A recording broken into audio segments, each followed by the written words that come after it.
The arrest for cannabis that led me to federal prison. I had moved to South Carolina and I was bartending and working at a moving company, actually.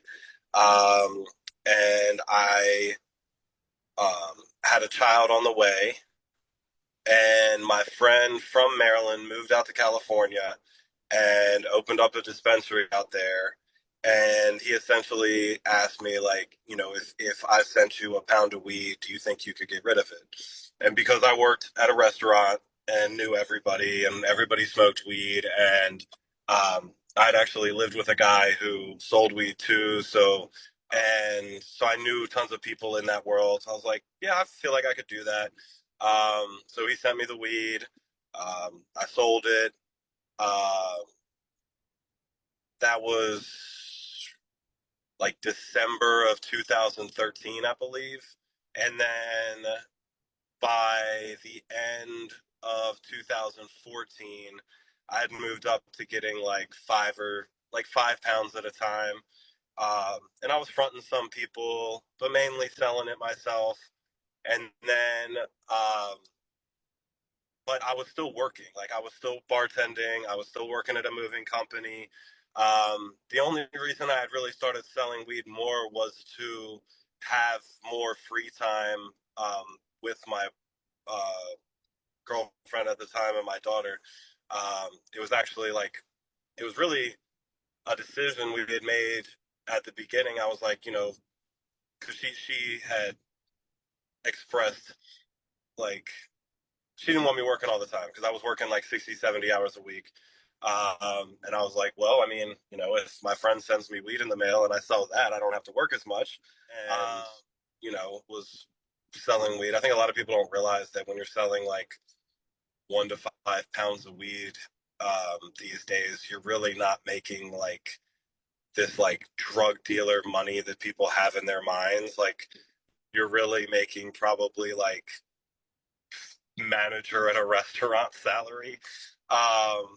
Maybe $1,000 a week, but then you're also taking hits when people don't pay you and things like that. So it was more like a supplementing my income with the other things. And I'm not saying that I wasn't doing well, like in the sense of like I had money, but not like this, you know, stuffing walls full of cash money that some people talk about. My initial cannabis arrest was in college. I was playing college baseball, and I got arrested with $1,500 worth of mids in Maryland um, in 2008, I believe. And that ended my college baseball career completely because I got kicked off the baseball team, which was definitely a very impactful moment in my life. Basically, a friend of mine knew somebody who owned a foam factory in Florida who would make us custom made mattresses, and they'd ship the mattress across the country. I'd fly out there, we'd get 40 pounds of weed, put it in the mattress, and ship it back across the country. So that's like what it turned it into being, I guess, like a federal type case. Which, like, the way I saw it was there was one person who was giving me the money for all 40 pounds.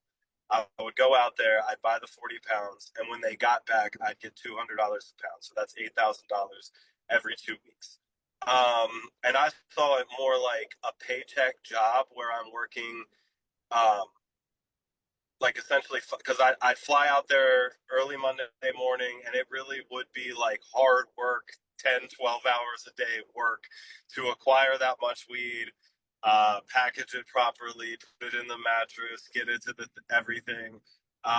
And I'd fly back like Thursday. So it's like 4 days of like hard work, and then having to get everything lined up for so it's like people see it as like 8,000. It's like, oh, that's a lot of money. It's like, okay, but it's every 2 weeks is 8,000. So it's really like 4,000 a week. I think that I'm doing the exact same thing that someone that is going out and buying avocados and sending them back to South Carolina is, or someone who's getting fresh tomatoes, or just any, and really, honestly, if someone was getting a different agricultural product at that monetary value, so like let's say $80,000 worth of avocados or $80,000 worth of tomatoes, and bringing them back to South Carolina, they would have a profit margin um, over that amount, like a 10% profit margin. They would be, I mean, that would be crazy for even doing it for 10%.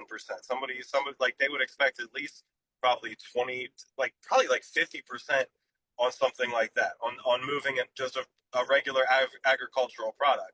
So it comes in, but I think that what I'm really getting at is that this idea that people that are selling what people consider like large amounts of weed are just like basking in all this cash and just like making all this money without doing any real work. Like, I mean, I've bartended, I own a moving company now. I've worked as a mover. Like, I've worked hard. I've always had like two jobs, worked hard, 60 hours a week. I'm a hardworking person. I make more money for less work now owning a moving company than I ever did selling weed. I just am interested and enjoy and like cannabis and care about it and think that it helps people and believe in it. Like that's like the real motivation. Like if money was the pure motivation, I would have just sold something else.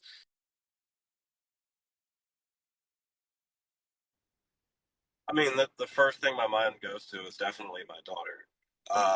Missing 4 years of her life incarcerated.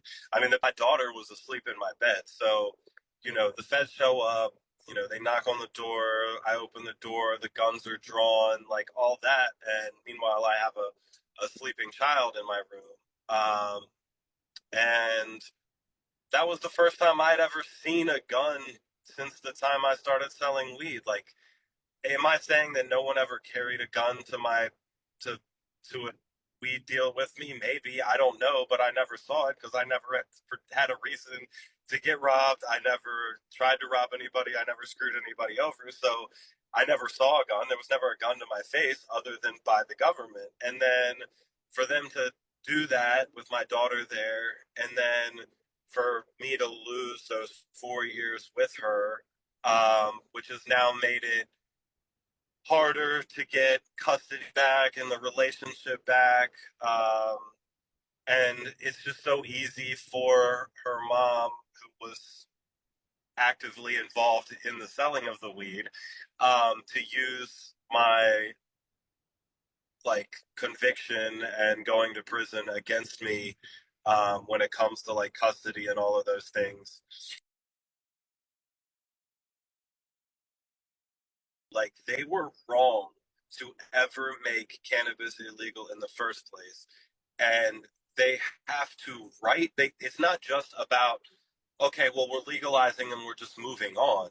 It's like, no, you need to come out and admit, like, to say that cannabis has no medicinal value in 2025 should be something that we're allowed to sue them for saying, because it's so blatantly and obviously untrue. And for people to still go to prison for it is, and you asked earlier about the like how I feel about like fairness and not. I will say that going to prison for 4 years for what I did versus the guys in the 90s and early 2000s, like I would have gotten life probably for what I was doing. So while I think it's unfair that I went to prison at all, it was blatantly like they've gotten better about like kind of leaving weed alone. I think it has more to do with they're going after other drugs more and they just don't have the time and the resources to Mhm. go after weed. I don't think that they're just suddenly nicer about weed. I think that there's just other things that they've prioritized.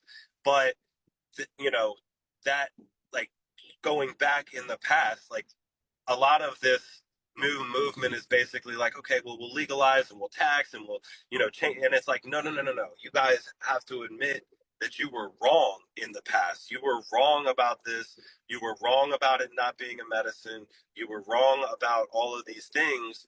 Um, and just like saying basically like, oh, well, we'll move on. It's like, that's not good enough. There has to be like a recognition that it was a political move. It was racially biased. Like these things that we say aren't just talking points; they're real, and they really affected people's lives. Real America, like this whole like, oh, America, freedom. Like no, like you took Americans' freedoms away that never deserved to have their freedoms taken away over the most medicinally beneficial plant on earth, and you still won't even admit that it has medicinal value. Like that's a real problem.